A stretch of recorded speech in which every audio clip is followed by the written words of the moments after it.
सरकारने कर्जमाफी दिली असती तर थुट्टे दाम्पत्याचे जीव वाचले असते.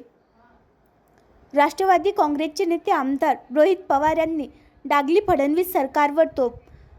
भरोसा येथे जाऊन घेतली थुट्टे कुटुंबियांची भेट व केले सांत्वन. शेतकरी आत्महत्या करतोय आणि हे सरकार सत्तेच्या धुंदीत बेधुंद. आमदार रोहित पवार. राज्यातील देवेंद्र फडणवीस सरकारने सत्तेवर येण्यासाठी शेतकऱ्यांना कर्जमाफीचे आश्वासन दिले होते. या सरकारने हे आश्वासन पूर्ण केले असते तर थुट्टे दाम्पत्याला आत्महत्या करण्याची वेळ आली नसती. दोघांचेही जीव वाचले असते. राज्यात शेतकरी आत्महत्या करत असताना हे सरकार सत्तेत बेधुंद झाले आहे, अशी टीका राष्ट्रवादी काँग्रेस नेते आमदार रोहित पवार यांनी केले.